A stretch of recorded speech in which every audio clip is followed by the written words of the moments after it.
बच्चों, आज की इस वीडियो में आपका बहुत बहुत स्वागत है। मैं आपको वसंत भाग 2 का दूसरा पाठ दादी माँ पढ़ाने चल रही हूँ, जो मैंने यहाँ लिख दिया है। दादी माँ कहानी जो है वो शिव प्रसाद सिंह की लिखी है, जो बहुत अच्छे कथाकारों में जोड़े जाते हैं। और इस पाठ में लेखक ने अपनी दादी माँ के जीवन से जुड़ी घटनाओं का वर्णन बहुत ही मार्मिक ढंग से प्रस्तुत किया है। उन्होंने जो महसूस किया था कि दादी माँ किस तरह से अपने घर के लोगों को प्यार देती थी, उनकी देखरेख करती थी, उनका जो अनुभव था वो उन्होंने दादी माँ कहानी के माध्यम से हमारे बीच रखा है। और जब दादी माँ के स्वर्गवास का पत्र मिलता है तो लेखक बिल्कुल स्तब्ध हो जाते हैं। दादी माँ के जीवन से जुड़ी घटनाएं चलचित्र की भांति उनकी आंखों में घूमने लगती है, यानी दादी माँ के साथ बिताया हुआ हर पल उन्हें याद आने लगता है कि कैसे वो उनके साथ रहते थे।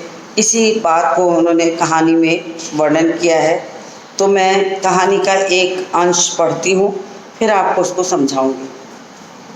कमजोरी ही है अपनी, पर सच तो यह है कि जरा सी कठिनाई, बीसों गर्मी, बरसात और बसंत देखने के बाद भी मेरा मन सदा तो प्रायः अनबना सा हो जाता है। मेरे शुभचिंतक मित्र मुँह पर प्रसन्न करने के लिए आने वाली छुट्टियों की सूचना देते हैं और पीठ पीछे कमज़ोर और जरा सी प्रतिकूलता से घबराने वाला कहकर मेरा मजाक उड़ाते हैं। सोचता हूँ, अच्छा अब कभी उन बातों को न सोचूंगा। ठीक है, जाने दो, सोचने से होता ही क्या है। पर बरबस मेरी आंखों के सामने शरद की शीत किरणों के समान स्वच्छ शीतल किसी की धुंधली छाया नाच उठती है। अब यहाँ से उन्होंने अपनी दादी माँ को याद करना प्रारंभ किया कि कैसे वो दादी माँ को याद करते थे और उन चीज़ों को अनुभव करते थे।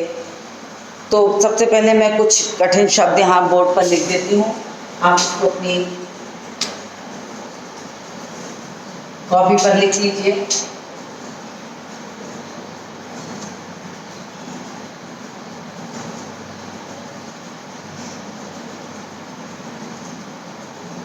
कठिनाई मतलब मुश्किल,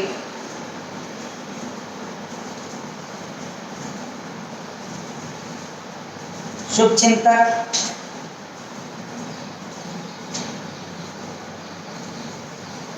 शुभचिंतक भला चाहने वाला, भला चाहने वाला। फिर जलाशय, जलाशय का मतलब होता है तालाब। और प्रतिकूलता मतलब प्रतिकूलता, विपरीत परिस्थिति।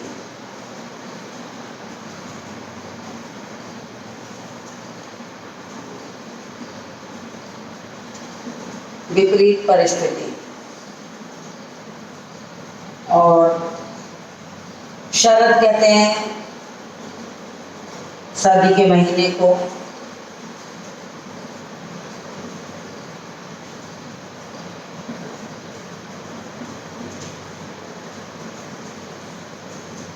क्वार एक हिंदी महीना है बरसात का, हिंदी महीना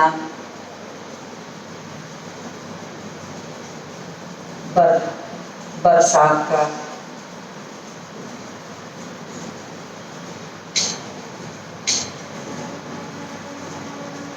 धुंधली, अस्पष्ट,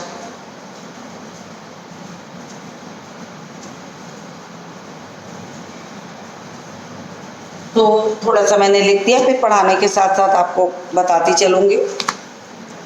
अब लेखक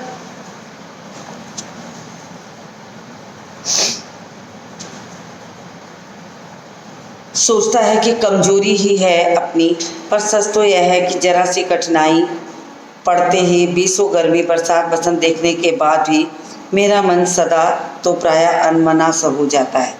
लेखक कहते हैं कि इसको मैं अपनी कमजोरी कहूँ या घबराहट कहूँ कि मेरे ऊपर अगर थोड़ी सी कठिनाई आती है, इतनी उम्र होने के बाद भी, बीसों गर्मी का मतलब इतनी उम्र, बरसात और दिन परिवर्तन सब कुछ देखने के बाद भी आज भी कभी कभी ऐसा हो जाता है कि मेरा मन जो है वो अनमना सा हो जाता है। अपने शुभचिंतक यानी अपने भला चाहने वाले मित्रों की बात जब वो सोचते हैं तो कहते हैं कुछ मेरे मित्र ऐसे भी हैं जो मुझे प्रसन्न करने के लिए आने वाली छुट्टियों की सूचना तो दे देते हैं और पीठ पीछे मुझे जरा सी प्रतिकूलता से घबराने वाला कहकर मेरा मजाक उड़ाते हैं। तो लेखक कहते हैं कि बहुत सारे मेरे भला चाहने वाले जो मित्र हैं वो अपने आने की सूचना तो देते ही हैं, साथ ही साथ जब मुझे हल्का सा भी घबराहट उनको महसूस हो जाती है कि मैं घबराने वाला हूँ, जरा भी विपरीत परिस्थितियाँ हुई तो मैं घबरा जाऊँगा, तो ये कहकर वो मेरा मजाक भी उड़ाते हैं। फिर लेखक कहते हैं कि सोचता हूँ अच्छा अब कभी इन बातों को नहीं सोचूंगा। अब लेखक जो हैं वो दादी माँ के समय की बात को सोचते हुए कहते हैं कि अब मैं आगे कभी भी ये सब बातें नहीं सोचूंगा। लेकिन लेखक का दिल ऐसा था कि वो बीती बातों को सोचने के लिए आदी हो चुके थे, तो वो चाह के भी अपने आप को उससे अलग नहीं कर पाते थे। अच्छा अब कभी उन बातों को न सोचूंगा, ठीक है जाने दो, सोचने से होता ही क्या है। सच्चाई यही है कि अगर हम पुरानी बातों को सोचते रहेंगे तो सोचने से होता कुछ नहीं है, जो कुछ होता है वो सब करने से होता है। लेकिन कुछ लोगों का ये स्वभाव बन जाता है, लेखक भी उन्हीं में से एक थे, तो उनका स्वभाव बन गया था कि वो पुरानी बातों को हमेशा स्मरण में रखते थे और जरा भी प्रतिकूल परिस्थितियाँ होती थी जो उनके अनुकूल नहीं थी तो उसे देखते ही वो घबरा जाते थे। उन्हें लगता था कि बस अब वो किसी तरह से इस परिस्थिति से निकल पाएँ और हर बार सोचते थे कि अब आगे से मैं ऐसी बातें नहीं सोचूंगा। लेकिन फिर भी उनके मन में वो सारी चीज़ें चलती रहती थी, वो चाह के भी अपने आप को अपने वश में नहीं कर पाते थे। पर बरबस मेरी आंखों के सामने शरद की शीत किरणों के समान स्वच्छ शीतल किसी की धुंधली छाया नाच उठती थी। अब लेखक को अपने वो पुराने जाड़े के समय की ऋतु के दिन याद आते हैं, जब शीतल ठंडी हवा के बीच शरद की शीत किरणों के समान स्वच्छ किसी की धुंधली छाया। अभी किसी की धुंधली छाया जो उन्होंने कहा है वो वास्तव में वो दादी माँ को याद करते हैं और दादी माँ का जो स्वरूप है उस स्वरूप को सोचकर उनके मन में उनका सारा स्वरूप, उनका तौर तरीका, उनका रहन सहन, उनकी देख रेख करना, सारी चीज़ें चलचित्र की तरह उनकी आंखों के सामने घूम जाती थी कि वो किस तरह से दादी माँ के संपर्क में रहते थे, दादी माँ उनकी देख रेख करती थी। अब वो अपनी पुरानी बातों को याद करते हैं कि जब कभी उन्हें ये अवसर मिला कि वो दादी माँ के साथ रहे तो दादी माँ ने कैसे उनकी देख रेख की, कैसे उनके साथ समय बिताया उन्होंने, तो सारी घटनाएं उन्हें याद आ गई। क्योंकि जब लेखक को अचानक दादी माँ की मृत्यु का समाचार मिलता है, एक पत्र मिलता है जिसमें दादी माँ की मृत्यु का समाचार रहता है, तो उन्हें विश्वास नहीं होता है। उन्हें ये लगता है कि ऐसा नहीं हो सकता और वो पत्र हाथ में लिए रहते हैं और पुरानी यादों के पुराने ख्यालों में डूब जाते हैं। फिर उन्हें वो दिन याद आने लगते हैं कि कैसे दादी माँ के साथ उन्होंने दिन बिताया है। तो कुछ घटनाएं जो उनके दिमाग में पूरी तरह से घर कर गई थी, उन चीज़ों को उन्होंने यहाँ जैसे जैसे क्रमवार तरीके से सोचा है वैसे वैसे ही लिखा है। तो अब इन्होंने यहाँ तक ये कहा कि बहुत बार प्रतिकूल परिस्थितियाँ होने पर मैं सोचता था कि आने वाले समय में पुरानी बातों को नहीं याद करूँगा। दोस्त मित्र मुझे ये जानते थे कि मैं कमज़ोर हूँ और कमज़ोरी के कारण मैं घबरा जाता हूँ, फिर भी पीठ पीछे मेरा वो मजाक उड़ाते थे। हर बार मैं सोचता था कि मैं अपनी बातों को भुला दूंगा, मगर पुरानी स्मृतियाँ फिर ताज़ा हो जाती थी और हर बातें चलचित्र की तरह उनकी आंखों के सामने घूमने लगती थी। तो ये बात यहाँ जो कही गई है उसका वर्णन लेखक ने एक यादगार पल की तरह आगे के हिस्से में दिया है। मुझे लगता है जैसे क्वार के दिन आ गए हैं। अब लेखक यहाँ आने उस दिन को याद करता है। क्वार का महीना जो होता है, हिंदी के महीने का नाम होता है क्वार, और उसमें बरसात वगैरह का जो समय होता है वो होता है। तो क्वार महीने का वर्णन यहाँ कर रहे हैं कि अब लेखक को याद आता है क्वार का वो महीना, बरसात के वो दिन। मेरे गांव के चारों ओर पानी ही पानी हिलोरे ले रहा था। अब उन्हें याद आया कि कैसे क्वार के महीने में जब वो गांव गए थे और अपनी दादी माँ के साथ रह रहे थे और घर के चारों ओर पानी बिल्कुल भर गया था, लबालब भरे हुए पानी में। गांव के बच्चों का स्वभाव यह होता है, गांव के बच्चों का क्या कहना चाहिए, बच्चों का कहना चाहिए कि बच्चों का स्वभाव तो ये होता है कि अगर किसी कारण से बरसात हुई तो वो छपाछप पानी में खेलते हैं, पानी में चीज़ों को फेंकेंगे, कागज़ की नाव बनाएंगे और तैरा देते हैं और कुछ देर तक उसमें खेलते हैं। तो लेखक भी अपनी कम उम्र की बात को याद कर रहा है। तो वो उसी वातावरण को में रह चुका था, तो उसने सब कुछ देखा था। तो वो क्वार के महीने की बातें जो है वो याद कर रहा है। तो उसे याद आता है कि गांव के चारों ओर पानी हिलोरे ले, यानी इतना पानी बरसा था कि गांव के चारों ओर पानी ही पानी भर गया था। दूर के सिवान से बहकर आए मोथा और साई की अधजली घासें, घेऊर और बनप्याज की जड़ें। ये सिवान से आए मोथा, घेऊर और बनप्याज, ये घासें हैं। मोथा, घेऊर और बनप्याज, ये सब घासें हैं, विभिन्न प्रकार की नाम की घासें हैं जो धूप से जली होती हैं और जब बरसात आती है तो ये सूख सूख कर पानी के साथ बहती रहती हैं। तो उन्होंने देखा कि जब चारों ओर गांव की ओर पानी ही पानी भरा है तो ये मोथा, घेऊर और बनप्याज उस पानी के लबालब पानी में बह रहे हैं, सड़ी हुई घासें बह रही हैं। नाना प्रकार की बरसाती घासों के बीच सूरज की गर्मी में खौलते हुए पानी की सड़कर एक विचित्र गंध छोड़ रही थी। अब आप कल्पना कीजिए कि गांव के चारों ओर पानी भरा है और ये बनप्याज, मोथा और घेऊर जैसी घासें जो उस पानी में कई दिनों से बह रही हैं, सड़ गई हैं, जो धूप से बिल्कुल सूख करके पानी में पड़ी रहती हैं और धीरे धीरे उसी पानी में सड़ती रहती हैं। तो एक अजीब तरह की बदबू जो है वो वातावरण में भर जाती है उन घासों के सड़ने के कारण। अब लगता क्या है कि ये घासें जब पानी में सड़ जाती हैं तो बरसात के समय की एक जो अजीब सी दुर्गंध होती है वो वातावरण में चारों ओर फैल जाती है। अब सूरज की गर्मी से ये घासें जो एकदम तपती रहती है, पानी में पड़ती हैं तो सड़ने लगती हैं। रास्तों में कीचड़ सूख गया है और गांव के लड़के किनारों के झाग भरे जलाशयों में धमाके से कूद रहे हैं। अब गांव का जो दृश्य होता है उसका वर्णन यहाँ लेखक ने किया है कि जब बरसात 2-3 दिन लगातार होकर गांव के चारों ओर पानी भर गया, घासें उसमें बह रही हैं, और जब उसके बाद 1-2 रोज पानी नहीं बरसता और धूप उस पर पड़ती है तो वो सड़कर एक दुर्गंध फैला देती है और गांव के लड़कों के लिए वो खेलने का बहुत बड़ा स्थान बन जाता। पानी में पत्थर मारना, पानी में लकड़ी मारना, चीज़ों को फेंकना, कागज़ की नाव बनाना, खेलने का, और खुद उसमें कूदकर छपाछप कीचड़ भरे पानी में। अब ये सारी चीज़ें जो होती हैं सड़ सड़ के पानी में झाग बना देती हैं। तो उन्होंने कहा रास्ते में कीचड़ सूख गया है और गांव के लड़के किनारों के झाग भरे जलाशयों में। अब गांव के लड़के क्या करते हैं, जो किनारे किनारे जलाशय थे जिनमें पानी भर गया था बरसात की वजह से, और जब पानी थोड़ा सूखता है तो कीचड़ की तरह हो जाता है।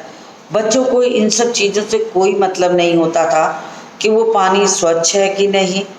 गांव में इन सब चीज़ों को खेल की चीज़ समझते हैं। और खेल की चीज़ समझने का असर ये होता है कि अंततः उन्हें ये लगता है कि बस अब वो किसी भी तरह से जो है उस पानी में खेलेंगे कूदेंगे, खूब जी भर के मिट्टी पोत करके खेलते हैं। तो झाग भरे जलाशयों में धमाके से कूद जाते थे और अपने अपने मौसम की अपनी अपनी बातें होती हैं। फिर लेखक को लगा कि हर मौसम की कुछ खासियत होती है और गांव में रहने वाले लोग हर मौसम की जो चीज़ होती है उसका अनुभव करते हैं कि वो कैसा। बरसात आएगी तो पानी भरे झाग भरे खेतों में, जाड़े की ऋतु में खेतों में जो अच्छे अच्छे मटर की फलियां और चने होते हैं उसका आनंद लेना। तो इस तरीके से गांव में हर ऋतु की प्रतीक्षा की जाती है और हर प्रतीक्षा में उनको एक सुखानुभूति मिलती है, सुख की अनुभूति मिलती है कि कितने सुंदर ढंग से उसको वो महसूस करते थे। जाड़े में अलाव जलाकर नई आलू को भूनना, मटर को भूनना, खाना और खाने पीने का तौर तरीका भी उनका बदल जाता था। तो ये सारी चीज़ें कहा गया। तब लेखक ने महसूस किया कि हर मौसम की अपनी अलग अलग बातें होती हैं जिसको लेखक ने वहाँ रहकर महसूस किया। जब दादी माँ की मृत्यु का पत्र उनके हाथ में था तो धीरे धीरे ये सारी बातें उनके मन और मस्तिष्क में चलचित्र की तरह घूम रही थी और उनके मन में वो सारी चीज़ें जो थी वो दिखाई पड़ने लगती हैं कि हाँ, बरसात होती थी तो हम उसको मनोरंजन के तौर पे कैसे लेते थे, कैसे पानी में खेलना कूदना आनंद लेना और कैसे हर तरह की मौसम का हम आनंद लेते थे। तो उन्होंने ये महसूस किया कि गांव में रहकर हर मौसम का अपना ही आनंद होता है, जिस चीज़ को उन्होंने महसूस किया था। और कहा कि अपने अपने मौसम की अपनी अपनी बातें होती, क्योंकि हर मौसम में खाने पीने की चीज़ें जो होती हैं बिल्कुल अलग अलग होती हैं और उन अलग अलग चीज़ों का जो एहसास होता है, लेखक को उस चीज़ का एहसास होता है और उसी को उन्होंने कहा है कि अपने अपने मौसम की अपनी अपनी बातें होती हैं। आषाढ़ में आम और जामुन न मिले। अब देखिए, आषाढ़ जुलाई का जो महीना होता है उसको कहते हैं। तो आषाढ़ में आम, और ये हिंदी महीने ही के नाम हैं। आप अपने घरों में अपनी दादी नानी से पूछिएगा तो वो बहुत अच्छे से समझा देंगी। आषाढ़ में आम और जामुन न मिले, चिंता नहीं। अब इन्होंने कहा कि जिस मौसम में जिन फलों और सब्जियों की खासियत होती है लोग उसको देखते हैं तो लालायित हो उठते हैं कि ये चीज़ें मिलनी चाहिए। लेकिन लेखक ने कहा इन सारी चीज़ें को न भी मिले तो कोई बड़ी बात नहीं। तो आगे देखिए वो क्या कहते हैं। आषाढ़ में आम और जामुन न मिले, चिंता नहीं। अगहन में चिवड़ा और गुड़ न मिले, दुख नहीं। चैत के दिनों में लाई के साथ गुड़ की पट्टी न मिले, अफसोस नहीं। पर क्वार के दिनों में इस गंधपूर्ण झाग भरे जल में कूदना न हो तो बड़ा बुरा मालूम होता था। अब देखिए, अपने बचपन की बातों को अगर लेखक याद करके कह रहा है कि खाने पीने की चीज़ें एक बार नहीं भी मिलती हैं तो लोग चला लेते हैं। लोग तो छोड़िए, बच्चे, अगर मौसम के अनुसार आम का मौसम है आम नहीं मिल रहा है, जामुन का मौसम है जामुन न मिले, चिवड़े और गुड़ का मौसम है, नया चूड़ा आता है तो गांव में बड़ी लोग तारीफ से साथ उसको खाते हैं, नया चूड़ा आ गया है। नया गुड़ बनता है तो लोग एक दूसरे के घरों में त्यौहार की तरह से बांटते हैं, चीज़ों को बांटते हैं और उसका भी आनंद लेते हैं। तो लेखक ने कहा अपने समय पर ये सारी चीज़ें ना भी मिलें तो एक बार चलाया जा सकता है, कोई बड़ी बात नहीं है। लेकिन कहते हैं कि बच्चों को, जैसे कहा जाता है ना कि बच्चों को खाने को मत मिले, कोई और सुख सुविधा मत दो, लेकिन खेलने से मत रोको। तो लेखक को यहाँ पर इसी बात का अनुभव होता है कि समय पर खाने पीने की चीज़ें नहीं मिलती थी, ना मिले। लेखक को इस बात का कोई दुख नहीं था कि मुझे खाने के लिए आम नहीं मिल रहा है, कि हमें चूड़ा नहीं मिल रहा है, कि गुड़ नहीं मिल रहा है, कि लाई और पट्टी नहीं मिल रही है, जामुन नहीं मिल रहा, कोई बड़ी बात नहीं। लेकिन अगर बरसात के दिन में गंदे जलाशयों में कीचड़ भरे झाग भरे जल में बच्चों को कूदने और खेलने को न मिले तो बहुत अफसोस होता था।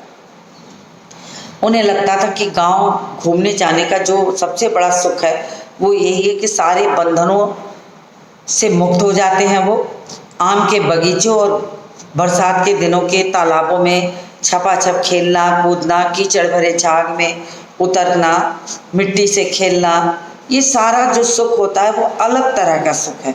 ये आधुनिक खेल खिलौने आधुनिक चीज़ों से बिल्कुल हटकर है, बिल्कुल हटकर हैं, बिल्कुल अलग अनुभव होता है। इन सारी चीज़ों को यहाँ पर लेखक ने कहा है कि इन सारी चीज़ों का जो अनुभव है वो बिल्कुल अलग होता है, जिसको लेखक ने महसूस किया। तो उन्होंने कहा ये सारी चीज़ें मुझे न मिले मुझे कोई चिंता नहीं, लेकिन उस पानी में खेलने का जो सुख है वो मुझे अवश्य मिलना चाहिए, ये उन्होंने महसूस किया। पर कुहार के दिनों में इस गंधपूर्ण झाग भरे जल, गंधपूर्ण क्यों गंधपूर्ण कहा है? क्योंकि उसी में मोथा, घेऊर और बनप्याज की जो जड़ें थी वो पानी के साथ बहते बहते सड़ रही थी, और धूप की गर्मी से वो पानी जो था झाग से युक्त हो गया था, सड़ सड़ के उसमें गंध आ गई थी। लेकिन बच्चों को इस गंध से कोई मतलब नहीं था, उन्हें तो बस क्या था कि वो किसी भी तरीके से उस सुख को प्राप्त कर सकें, उनको चरम सुख की अनुभूति होती थी। तो गंधपूर्ण झाग भरे जल में कूदना न हो तो बड़ा बुरा लगता था। तो लेखक ने कहा कि अगर ये सुख नहीं मिलता था तो उन्हें ये लगता था कि इससे अलावा उनको गांव का कोई भी सुख नहीं मिला है। ये चीज़ उन्होंने अनुभव की थी। तो इसी चीज़ को उन्होंने कहा खाने को न मिले चल जाएगा, कोई सुख सुविधाएं न मिले चल जाएगा, लेकिन वास्तव में उस गंदे झाग भरे जलयुक्त में कूदने और खेलने को न मिले तो लगता था उनके ऊपर सारा बंधन लगा दिया गया। तो लेखक ने उस चीज़ को महसूस किया। मैं भीतर हुड़क रहा था, 2-1 दिन ही तो कूद सका था, नहा धोकर बीमार हो गया। अब लेखक अपने गांव गए थे और गांव जाने पर उनके लिए तो क्या था, उस पानी में खेलना जो सबसे सुख की अनुभूति थी वो उसी को लेना चाहते थे।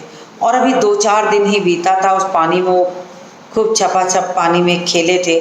गर्मी का दिन था, बरसात और गंदे पानी में खेलने से उन्हें हल्का सा ज्वर आ गया। ज्वर का मतलब था बुखार।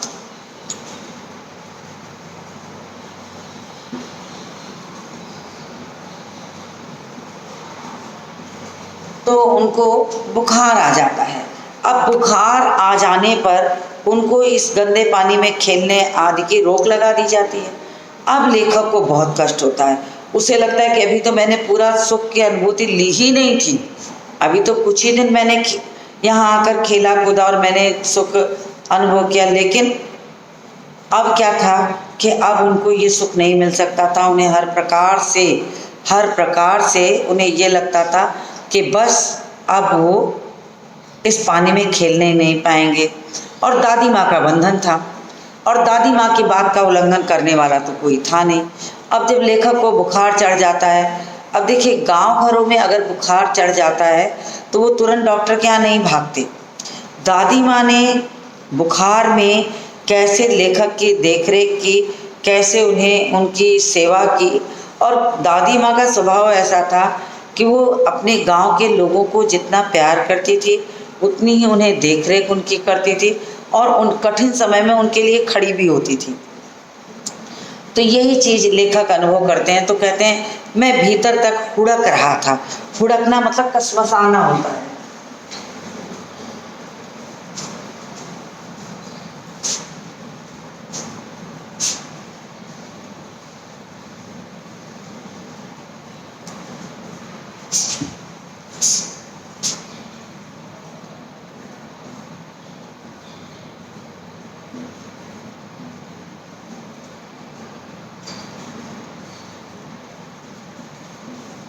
कसमसाना का भी मतलब यही हुआ कि किसी चीज़ को हम चाहते हो और वो हमें प्राप्त ना हो, तो अंदर से एक अनुभव होता है कि काश ये चीज़ हमें मिल जाती।